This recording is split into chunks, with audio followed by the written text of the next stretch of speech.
ये आपके मोबाइल में आपने इन्वेस्टिगेटर करके ये ऐप इंस्टॉल कर रखी है, जो इस पर्पल कलर में आएगी। जैसे ही आप उसको चालू करोगे, अगर आपने लॉगिन कर रखा है तो वो चालू हो जाएगा। इसमें देखिए ऊपर एक ऑप्शन है, ये ग्रीन, ये ऑफ ड्यूटी और ऑन ड्यूटी करने का ऑप्शन है, जिसमें अगर आप ड्यूटी से ऑफ होते हैं तो इसको ऑफ करके लॉग आउट करने का आपको, अगर आप ऑन ड्यूटी पे है तो ऑन ड्यूटी करने की है। अभी आपके सामने स्क्रीन पे दिखाई दे रहा है कि एक वन रेड कलर में एक नया केस आया है। उस पर जैसे ही आप क्लिक करेंगे तो वो आपको केस दिखाई देगा। उस पर जैसे अब आपके पास आपका टाइमिंग इसमें दिखा रहा है नीचे।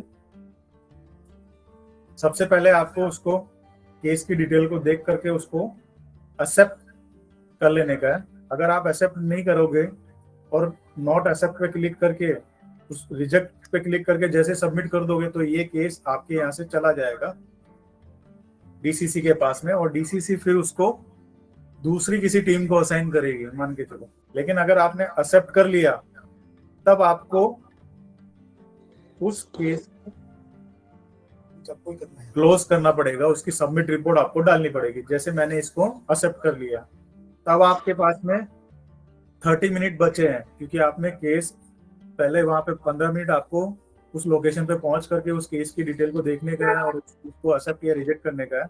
लेकिन आप अगर आपने वो केस एक्सेप्ट कर लिया है तो आपको उसके रिगार्डिंग जो कामगिरी करने की है वो इसमें करेंगे। तो आपने जो भी केस बनाया है वो लेटर पे जैसे कागज पे बनाया है, तो आपको यहाँ पे उस कागज को स्कैन करके या अटैचमेंट के थ्रू या वीडियो या फोटोज, इसके जरिए आपको वो डिटेल उसमें सबमिट करनी है।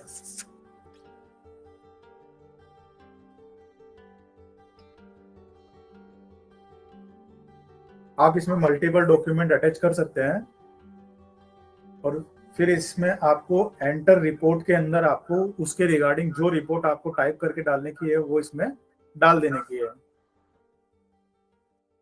कम से कम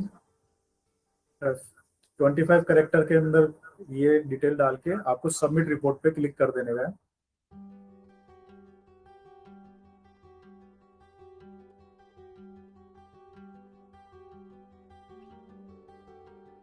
जैसे ही सबमिट रिपोर्ट पे क्लिक करोगे तो आपके यहाँ पे केस का 0 हो जाएगा। अब आप यहाँ डैशबोर्ड में जाके जरूर देख सकते हैं कि आपके पास में क्या क्या था।